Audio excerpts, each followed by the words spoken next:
You know that AI can transform your brand storytelling, creating content faster, reaching audiences more effectively, and scaling your impact hugely. Mastering these emerging technologies is what separates thriving brands from those left behind like, well, a dinosaur in the headlights. But you're overwhelmed because most AI strategies create more noise without brand narrative clarity. And you're watching marketing departments build custom tools in silos that don't talk to each other. Welcome to the Business of Story. I'm Park Howell, and we're going to fix all of that today. Joining us is Joeri Billast, author of the new book, The Future CMO, and host of the widely popular Web3 CMO Stories podcast. He's advised brands like Microsoft and Johnson & Johnson on AI adoption, and today he's going to show you why narrative must come before technology, how you can own the seat in the boardroom with the right AI KPIs, and you'll learn about his 3-step framework for AI adoption that actually works. Because your brand should be narrative first, then AI amplified.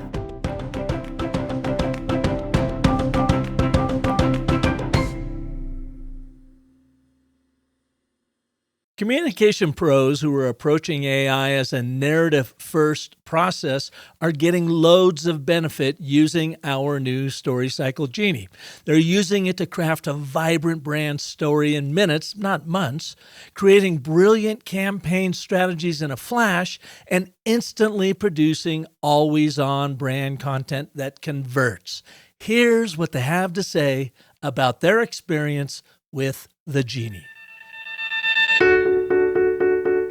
I got goosebumps when I read it, and I was like, what sorcery is this? Because it actually reflected back to me a lot of the things that we've been working on trying to describe. I thought it was really great. I didn't see gaps as much as opportunities. It phrased things and described what I do in ways that I hadn't considered. It was spookily accurate. There were a lot of areas I thought, oh, this is, what is the value proposition evaluation, for instance? Something that also jumped out at me, which I loved, which was the brand archetype assessment. And it said primary, we're the sage. So we've got knowledge and expertise. And I hadn't thought about that in that way. The sage. Secondary, the magician. We're transforming events. Love that description. And then the third, which is really part of our service, is the caregiver. The sage, the magician, the caregiver. These are great takeaways. I love it. Wow. You gave me the opportunity to try your Genie, and it is brilliant. I mean, you just did a wonderful job with that. And I'm not surprised it sort of had that impact. It was fascinating. It was fun to see, my story translated back into this, system and looking at the archetypes and, my positioning. I was like, oh, am I doing it right? And my narrative. But it very much eye-opening into the importance of story. I got to tell you, Park, I was blown away by that report, and I think I kept questioning you, like, are you sure that this was generated automatically? It was remarkably insightful about how I try to position myself, and it even, I think, surfaced a couple things that I wouldn't have expected to show up in a report like that. So just very, almost goosebumpy, scary. I couldn't promote it more to people listening. Like, you got to try this thing out. It's really spooky good.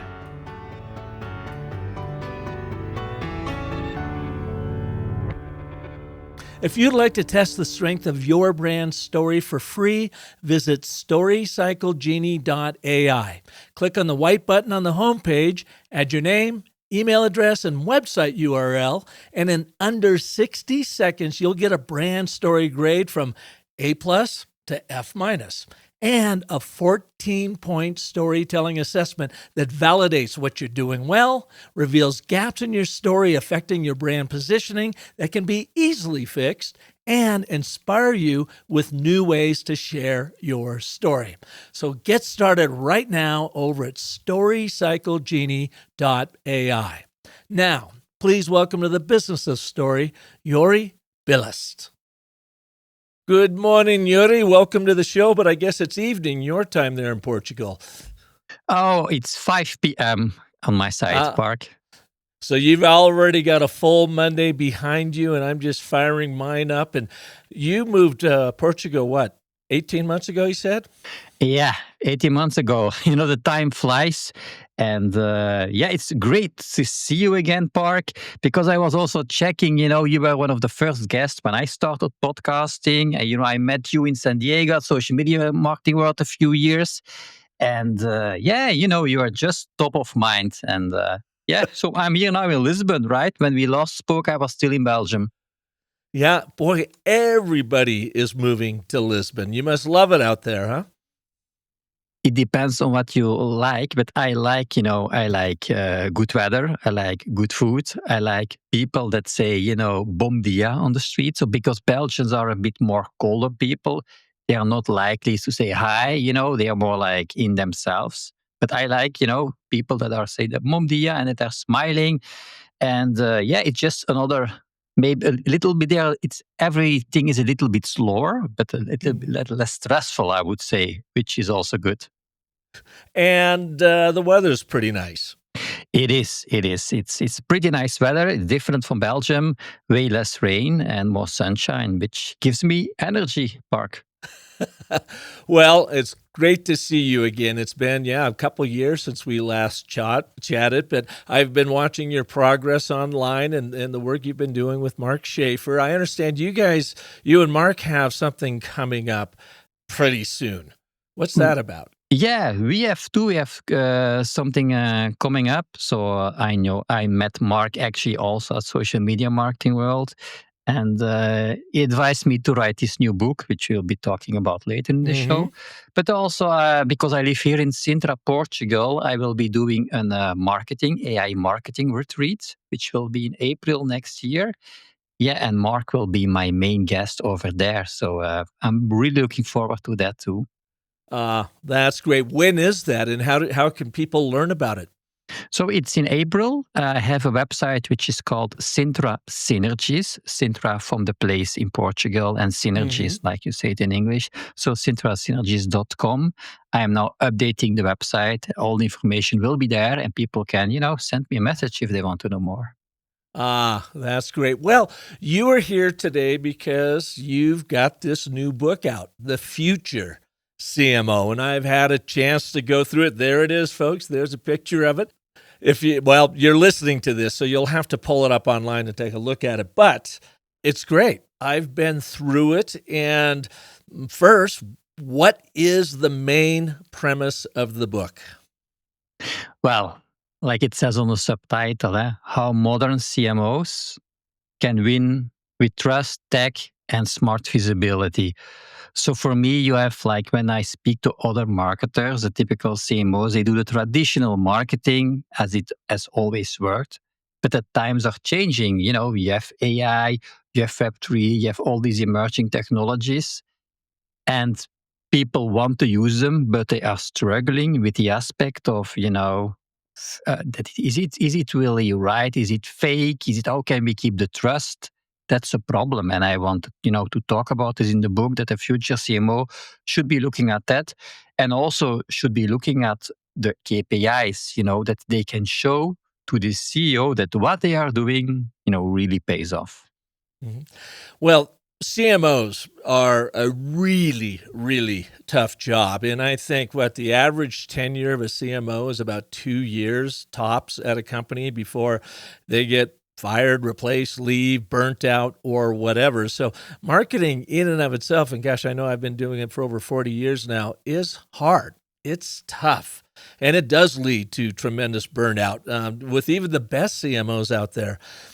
How big of a lift is it now to make these CMOs technology strategists and experts on top of everything else they got to do? Yeah, it's a big of a lift. I would also say it depends on how big the companies in which the CMO is working. That makes a difference because I've been giving training to executives in Belgium from bigger companies. Even Microsoft was there in my session, but also Randstad, ING, big pharma companies were there. And they want to move forward, but they also have like the limitations within the company that they are a bit afraid. What can we do? And what is happening with our data? So they want to move forward, but still they have some boundaries. And now, so that this is one thing that keeps them from, moving a bit forward. I would say faster than they want to be. But indeed, yeah, you have the CMOs. They need to know everything, about the business, about the technology, and it is quite a stretch because in AI every day something is happening. And so I would say it's still the basics of marketing are still there. You still need to understand your customer. You need to understand your business. You need to come with the right stories. And then I would say that they need to pick one. If you start as a CMO adopting AI, pick one thing, focus on that, and then go to the next thing and start to step by step, trying to improve and to use AI. So a number of the CMOs that I have been talking to are definitely dabbling in or fully embracing AI, and they've got teams that are all in building their own custom ChatGPTs and different tools like that. But none of them are like one ecosystem. It's like one person is doing this, another's doing that, the CMO is doing a third thing. And while they may be talking together as human beings, what they're creating online and using AI is not necessarily working because it's such a scattershot approach. What do you recommend people do to overcome that? Yeah, so that's indeed what I'm seeing too. They're doing experiments, as I call it. They're doing stuff on the side and then they try. Actually, they should have like a team that is, it can be a team in the company with people from different departments, but that are coming together and share what they have been doing and get from there the best practices and try to implement or define like best practices that for all the company that it can work. But again, that's step by step, and they need to talk to each other to show what they are doing. I've seen this in bigger companies. I had a conversation with Johnson & Johnson. They said, oh, that's a good idea. We haven't thought about that, coming together and just sharing stuff. So sometimes it can be easy. And then, of course, you need to see what are we allowed to do. You talked about their own GPTs on their own data. So yeah, that's also what I feel like sensitivity that is there. You hear a lot now this trend with marketing departments of all sizes, and they're saying we are AI first. We are pulling this together to help become more efficient, create more content faster, get it to market faster. We are AI first. And I honestly think that's wrong. I think companies should be narrative first. Get your story down and then understand how AI can help, activate, accentuate, amplify your story. But until you get that brand narrative down, the rest of it doesn't matter, because if you are using AI to amplify it and you don't have your story dialed in, well, you're just putting way more noise and confusion out in the marketplace. Absolutely. Actually, I gave a talk about that in Lisbon, how to use AI to amplify trust or amplify your own voice, amplify your story, your narrative, because there is so much noise out there. I saw somewhere, I think a statistic that now more than 50% of the content that is generated online, put online or story is AI generated. But for me, it's more like use AI not to generate, but to assist you, or to use your story, your brand voice to amplify and to generate, I would say, build trust upon that. That's actually what I've been using also to write my own book and to do my keynotes. This is based on my personal experiences, and then it's based on my own voiced stories. Of course, AI helped me a bit because I'm not a native English speaker, to make sense of it all. Imagine 260 podcast episodes. That's a lot of, lot of stories, Park, but putting them together and ask AI, can you make sense of it? And put some things together, which helps me, to go faster, but still keeping my own voice. So yeah, that's really important. So I would not say AI first, but use AI in a sensible way. That's what I would say. Can you give us an example of a company that is following this advice and putting narrative first to build trust using AI? In the book, you had talked about the Ledger Times Spurs campaign. That one was really good, and Good Gaming too. Yeah, I was just thinking of those two examples. Yeah, they have been using AI in a sensible way. Certainly Good Gaming, which is actually, from the Web3, how they used AI, to get the best practices out of that, to get the most result out of that.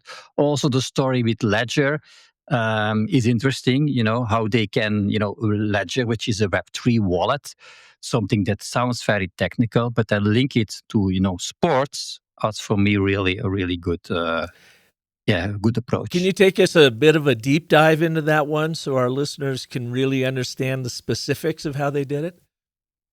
So the story about the San Antonio Spurs was actually a thoughtful alignment. It was not just about a logo on a jersey, but alignment between a French tech company and an NBA team with a strong French connections focused on youth STEM education and financial literacy.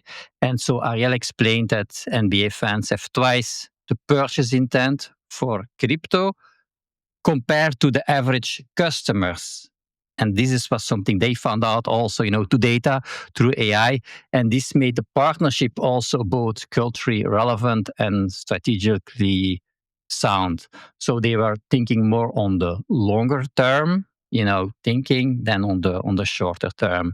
But it's a really specific case. He didn't give me all the details. But if people want to know more about these details, I have it on my podcast episode with Ledger, which is episode S5E27 on the Web3 CMO Stories podcast.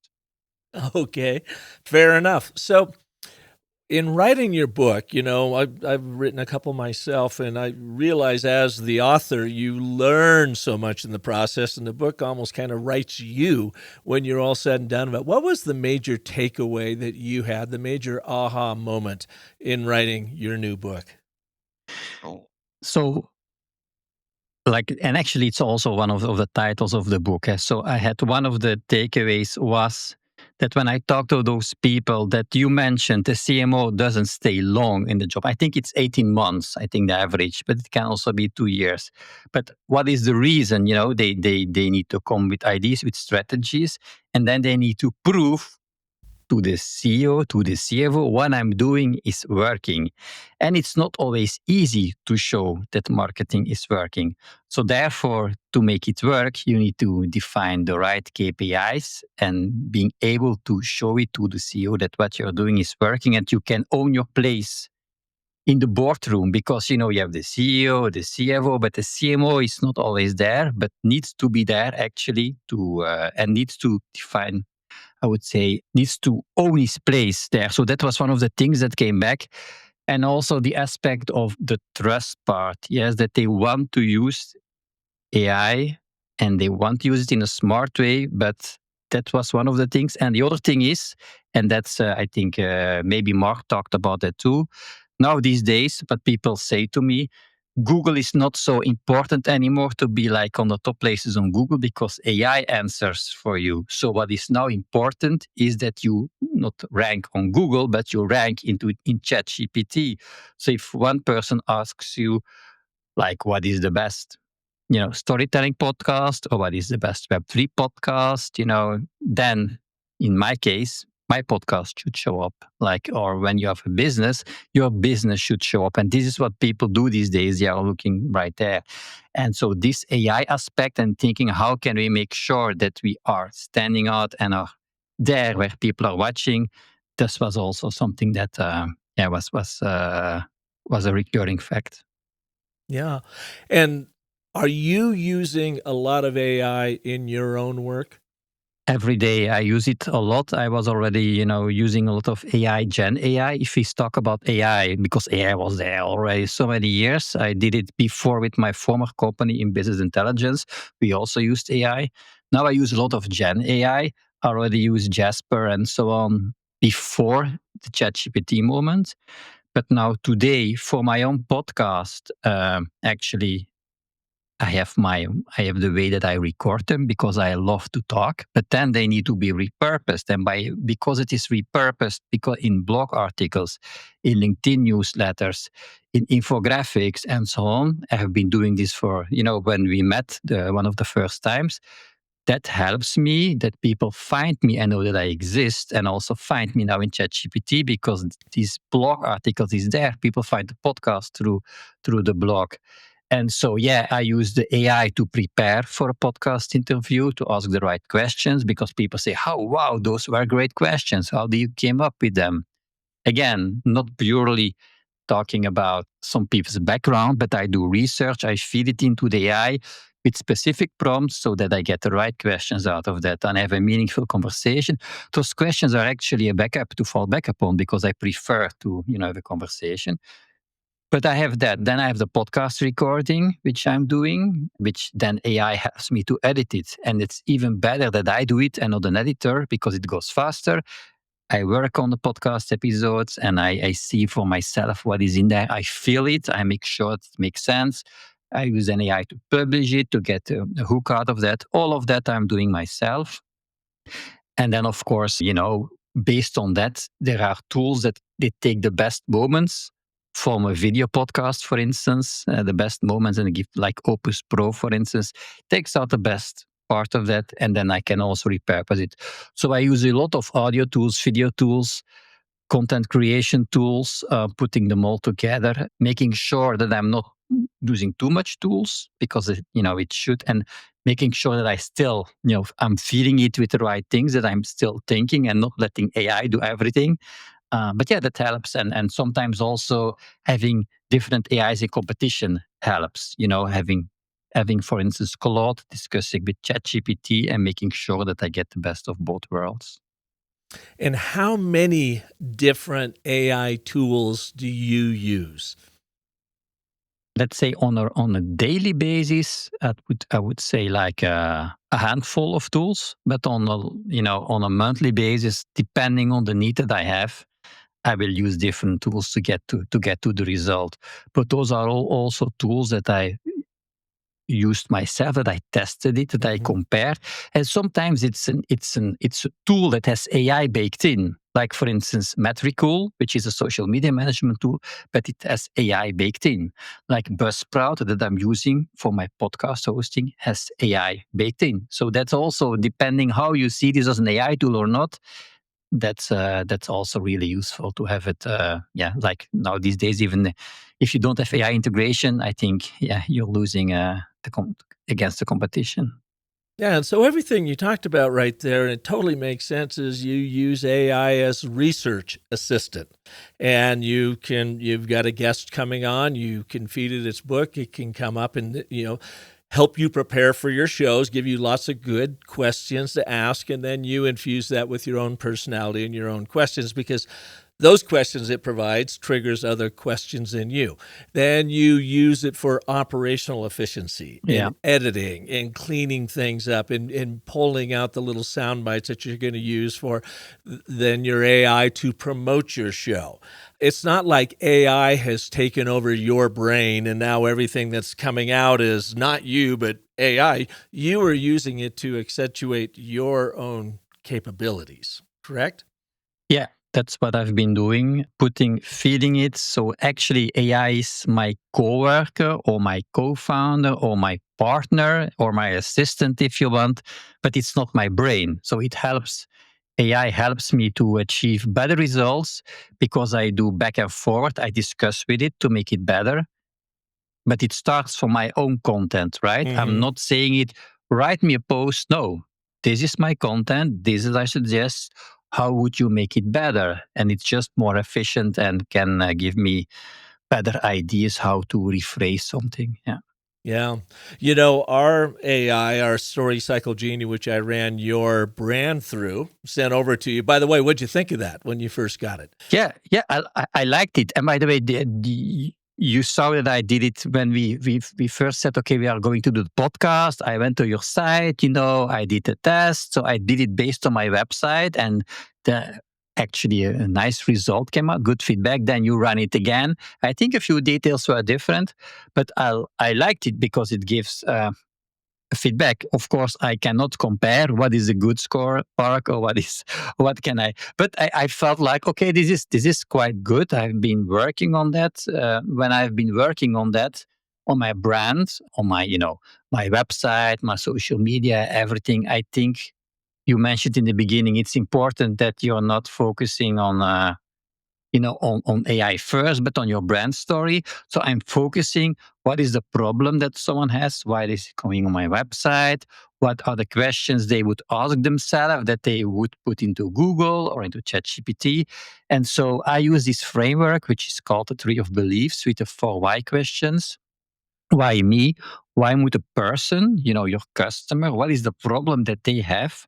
Why would they be interested, you know, even, in something that you have to offer? So what is the problem? Are they problem aware? They need to be problem aware. Then they need to be solution aware. They need to know there are solutions. Why this is the second question. The third question is why you? Why me? Why Joeri? Why Park? Why would they work with you? And then the why now is why take action now. So I build it around that. And then you have also the why not. Why would they not do it? What are their objections? And then you make sure that you have like a frequently asked questions on the website. So I try to implement all that. And I hope that this, worked out for that your tool picked it up and that it made sense. Of course, I can always make it better. I know about your ABT framework that maybe is not literally in there.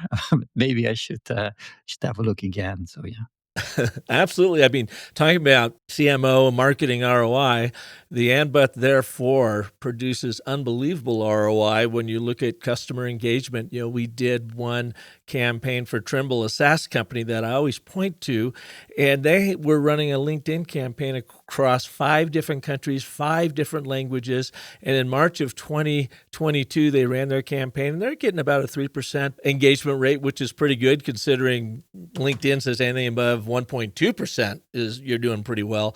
Well, in April of 2022, and we simply changed their campaigns, didn't rewrite them, we just reformatted them using an ABT, and across 5 different countries, 5 different languages, their engagement rate went up 400%.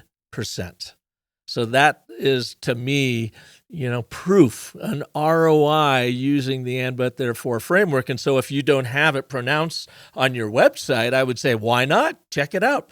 Change the homepage, change a landing page, go in and, the Genie will even write that ABT for you once it knows your audiences and what their emotional triggers are, kind of plays to that why concept that you have. What are the challenges they're facing? What do they fear? What are their aspirations? And then it will help you write those ABTs. So when it does give you that grade, that's the intel that we have built into the Story Cycle Genie, that it's going to let you know how well you are using proven frameworks to actually connect and engage with that audience. Yeah, actually, Park, I've been playing with my LinkedIn header with the YABT to put it in there, and then I've played a lot. What is now the best thing to put there? Is it now the client that sees himself as a hero? Is it the ABT? Is it me speaking on stage? Depending on, what I was going after, I changed a bit of the header. But and the APT is something that, naturally, I think I do it, but literally put it there. But because you have this kind of space, you want to grab them with the hook. And Yep. But yeah, it's always good, to do this exercise and to see. Oh yeah. Well, we get so close to our own work, it's really hard to know what we're missing because we can't see the fog or through the fog. And so AI can help you come back. It can validate what you're doing well. It can reveal gaps where you're missing, and it can inspire you with new ways to think about telling your story. Yeah, Absolutely, absolutely. So putting it maybe somewhere again, this ABT. I know and even ask it ChatGPT, it knows it too. Park, like do it in the ABT format. Sometimes I ask it. Well, it kind of does. If you put it in there, but if you as the human being don't really understand or appreciate an ABT framework, the format in the way it tells it, ChatGPT will hallucinate on you because it does not have the proper instructions to do it right every time. Yeah, then you need, of course, what I then do is give it an example first. This is what an example is, and this is what it is supposed to be. And of Right. course, if you ask just one question to ChatGPT, it will never be the right answer if it doesn't have context. But you need to give it a context.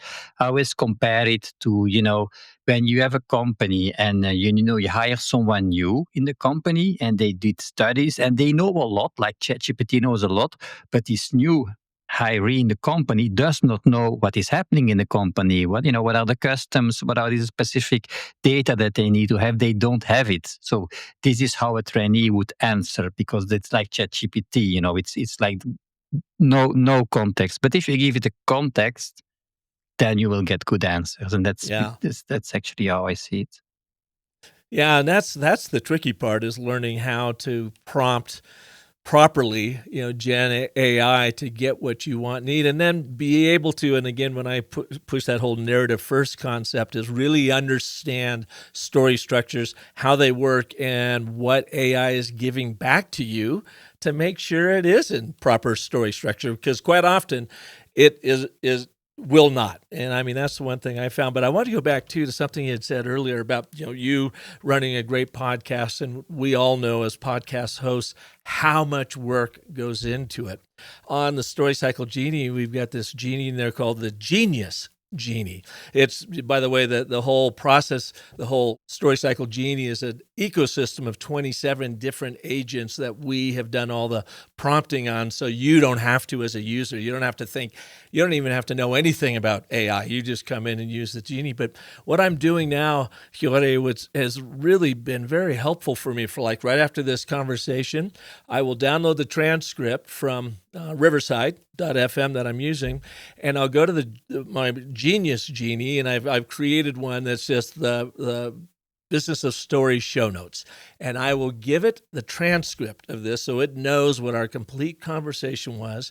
And then I will put it into producing mode, and it will create 7 different pieces of content from this. Number one, it'll take this transcript and create a complete thought leadership ebook out of it, just using our dialogue, and it will insert the subheads in the different sections and so forth, which are all optimized for AI, with GEO, AEO, and SEO for that matter. Then it will write my 800-word show notes, which will be, on my website with the promotion of your episode in it. It will create a LinkedIn post for me to promote it. It will create my email campaign to send out to my email list that goes out, every Monday on every single show. It will create all the meta tags, metadata that I need to insert into WordPress and so forth. And even in the images that I show in there, it'll give me the title and the tag descriptions and so forth. It produces everything that I normally would have done myself that would have taken me 6, 7, 8 hours to do. And just simply by looking at our conversation through the transcript, it will create all of that content for me in about 5 minutes. And then I will go back. I won't touch the transcript because that's just you and I talking, and it has the subheads in there. But I will go in, of course, and clean up and add my voice to the show notes and everything else. And we also have a voice profiler in the Genie so that it knows my voice. And it writes in my voice. And whenever I make a revision, edit, change to anything it creates, I feed it back into the Genie, and it gets smarter with every iteration so that I am really kind of blown away with what comes out of it is in my voice. It is a thought leadership piece that is completely optimized for everything, and it's totally accurate to the conversation we have. And, one place I go, Story Cycle Genie, the genius agent inside the Genie. Sounds amazing because, this is what we really need. That's why AI is useful for, and because you put probably a lot of, of data in there, it knows a lot, and it knows how you want, what the results want to be. I guess that every time you use it, it becomes better, maybe because you can give it feedback. Yes, I have been, because of my podcast and the content I'm creating, I'm approached to be ambassador for tools. Like I'm a long-time ambassador for Metricool, but there have been other tools too that have tried to do what you're saying.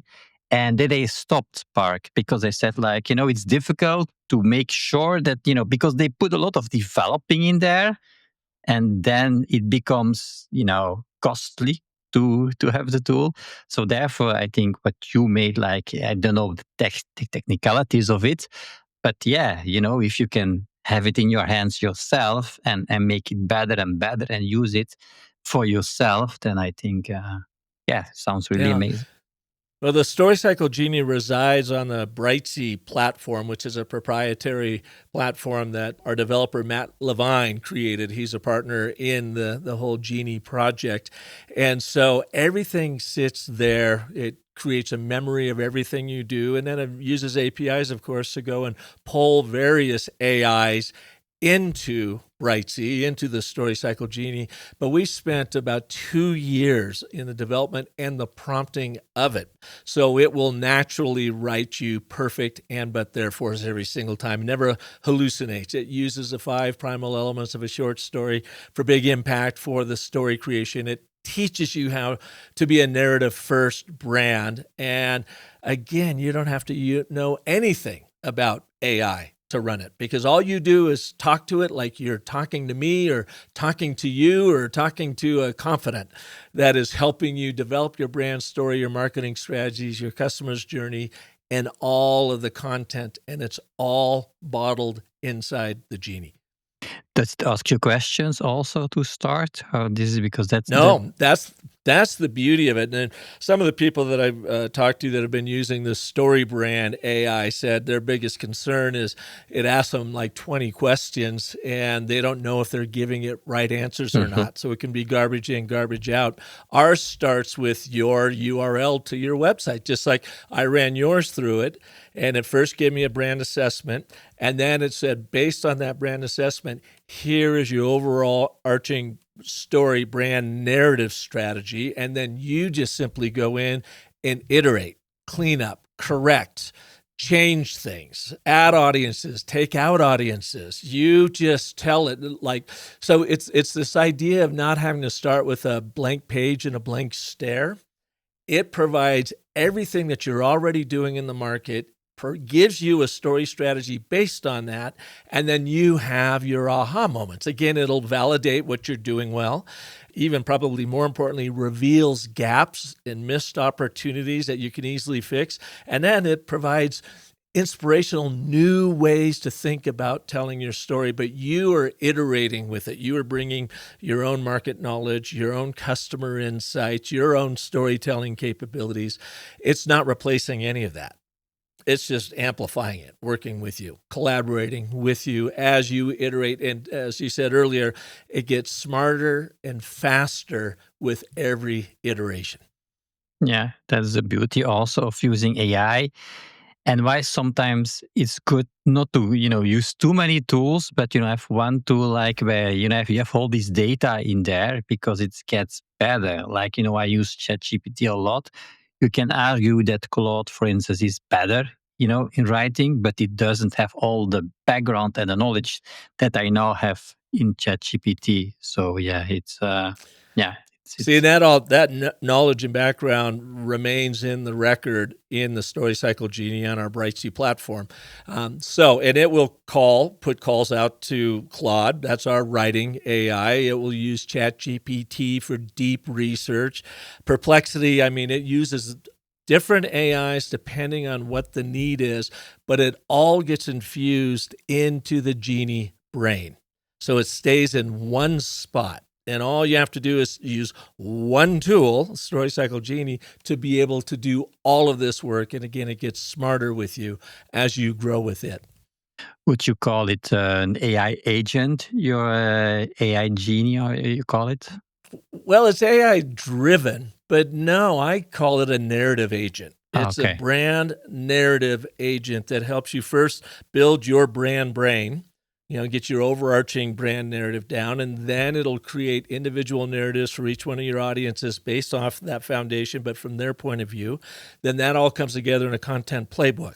Those three things take you anywhere from an hour to 90 minutes to do, but now your brand brain is created inside the Genie. And from there, you can create all of your marketing strategy, customer journeys, all your content. And then there's even genies in there like our Genius Genie that you can create its own specific use inside the Genie. So in my case, like I said, the Business of Story show notes, I just went to the Genius Genie. It knows my brand story from the Business of Story. And then I just told it, here are the instructions. Here's all the content I want you to create from this transcription of the interview of the show. So it's based off of exactly what we said in the show, and then it creates all the rest of the content I need for it, all based on the Business of Story content playbook. Sounds great. Seems like you're really following the principles out in the book, actually. Well, that's what I liked about your book, is because I think you are really hitting on a major problem in the world today, and that is fear of AI, fatigue of AI, and CMOs in particular are going, oh my God, I now have to become a technology expert in addition to everything else. And I think that's probably what's impacting a lack of adoption of AI in the right ways in companies large and small. Yeah, the easier it gets, as you mentioned also with your agent, the easier you make it for people, the more adoption or the easier the adoption will go, of course. But how you make the difference is, it's the same thing with AI prompts. If you go the extra mile, you will get better results than people who just go in there and just take the first answer. Yeah. Well, with your brand story, it ran the entire brand narrative. Let's look at an ABT it wrote for your number one audience. And it said your number one audience was traditional business leaders, CEOs, and CMOs. Is that correct? Yeah, this is CMO CEOs. Mostly they are in the tech sector, but not always. But they want to use, they want to be ahead of their game, and they are a bit unsure about these new technologies, but they know they should use it. And that's actually the main audience also for the podcast, but also for my business. Yeah, so it wrote this ABT for you, and I'll just be curious to see what you think of it. It says, as a CEO or CMO leading a traditional business, you want to leverage Web3 opportunities for competitive advantage. And you understand that staying ahead means embracing emerging technologies before they become mainstream necessities.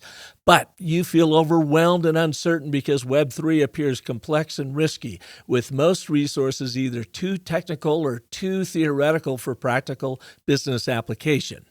Therefore, you can confidently navigate Web3 transformation and achieve measurable business growth with Joeri Billast, sorry about that, butchering your name, proven assessment-first methodology that translates emerging technologies into practical marketing strategies. It sounds nice. I would say it in the beginning I thought, whoa, this is a long ABT, but it is complete, I would say, Park, because it takes a lot of things are in there actually that you also mentioned, that it's measurable and that it's about frameworks and that it's about what they want. The only thing I would say, and I need to think about, is in my brand story, because I have the Web3 CMO Stories podcast also, but in my I would say terminology, in my story, Web3 is not purely blockchain, but it is, the new generation of the internet with technologies like blockchain, like AI, like emerging world. So it's actually like emerging technologies, but everyone knows Web3. So it's a bit, it's an umbrella term for me actually. And it makes the ABTs actually perfect. I'm not sure if there is an ideal length for an ABT. Yeah, it really just all depends on the channel. And this is really meant to be a foundational ABT that just says, yeah, okay, That's good. That does validate what I'm doing. There may be a gap that I've got to close in there because it just says traditional business versus technology businesses. You mentioned yourself. So that means your current story maybe isn't really calling on tech businesses quite yet. You might want to clean that up. When it says Web3, I'm guessing most people don't know what Web3 is. So you might want to say, I need to be the Web3 expert in this. Here, Jeannie, here's the description of what Web3 is. Add it to its brain so that when it is writing ABTs and your other narratives, it is helping your audiences understand what you do in Web3 and what that's all about. So you might, that might be a gap that you want to close with inside the Genie. And then as you get a little bit later in the report, when it starts talking about your unique value proposition and things like that, that's where I hear people saying, wow, that, really provided me a line that I had never thought about before. And so that's where the inspiration comes in. Your case, it says your unique value proposition is future ready marketing transformation without the overwhelm. Yeah, that sounds actually great without the overwhelm. It's not. I must also say, Park, that is not typical AI language, because that's sometimes also a danger. That you have words that are overused. But I like this without the overwhelm. It means you should do it, and it will take some, it takes some effort for you, but you are not overwhelmed because you clearly see what to do, what you need to do with clear framework. So yeah, I like it. Yeah. And ours for the Genie too, overwhelm plays a very big role in ours. And it's about transforming, evolving from that overwhelming prospect of refining your brand story strategy into an overjoyed experience, because you can do it so fast and with such insight that a lot of our users have said, it's making me think differently in many, many good ways about my brand and how I talk about it. So turning overwhelm into overjoy, that's our big call to action. Yeah. A clear brand story, I would say, a clear ABT. Yeah, that's in marketing so important that your message is clear, that people see what you're doing and that they're coming on the website and they don't need to ask, but actually, what are you doing?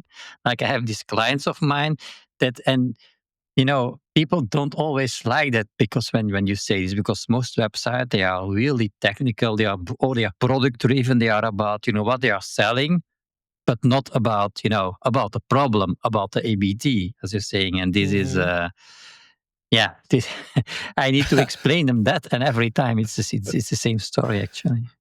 Well, and it always leads to one of my favorite catchphrases is your brand story is not about what you make, but what you make happen in your customers' lives.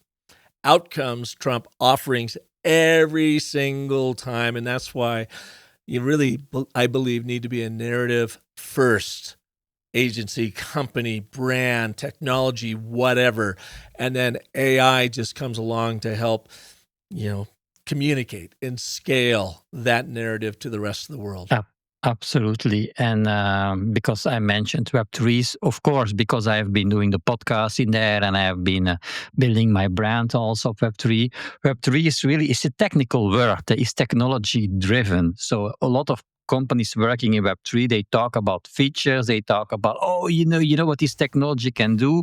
But the average consumer, they don't care about, if it's Web3 or whatever. What is actually the problem that it is solving for me? And that's also one of the reasons that they struggle with, adoption in Web3. Whereas that for AI is going much faster, I would say, because it's more clear what it offers them. Yeah.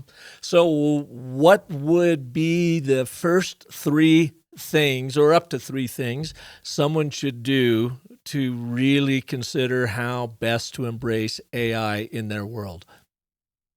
So the first thing is not looking at the fancy technology, but to see what is now a place in my company, in a business, where we lose time, where processes take too much time.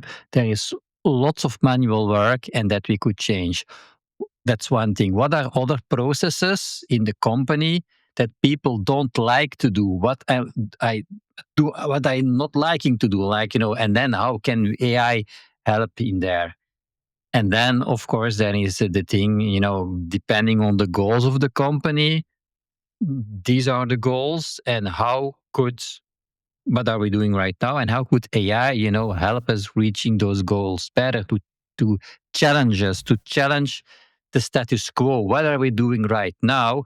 Like I did, you did an audit on my website. You can also ask AI, do an audit on your business. This is what you are doing. Maybe everything goes right, but how can you, just because normal sometimes, and we know this about ChatGPT and others, sometimes they can be too friendly. You need to really to ask them to not be too friendly, to find the weaknesses to be blunt, and then you can do something with that. So that, I would say, are the first things. And once you have those, start then to do these experiments, to see what can we do, what could it bring, and then put people together and talk about that, and then maybe you can come up with a project. So it's really increase efficiency, eliminate minutia, accelerate growth. Yeah, that's actually in simple terms what it is. Yeah. Excellent. Well, thank you so much for being here with us today. I really appreciate it. And congratulations on your new book. It's excellent. I highly recommend it for any CMO out there grappling with AI, and who isn't these days. Yeah, thank you so much, Park. It was really a pleasure to see you again, to talk to you again, and to be a guest on your show.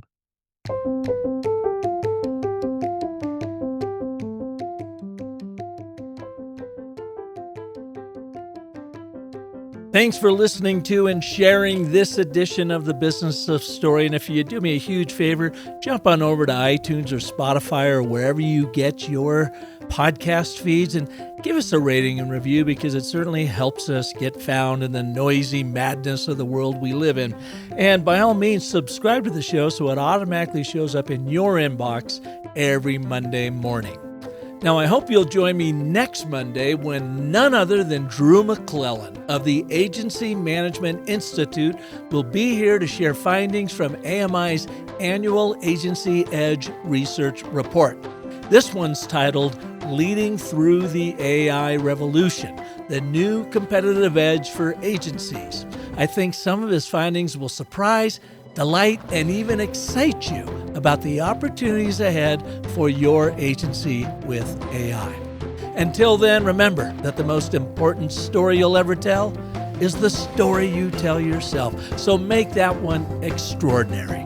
Thanks so much for listening.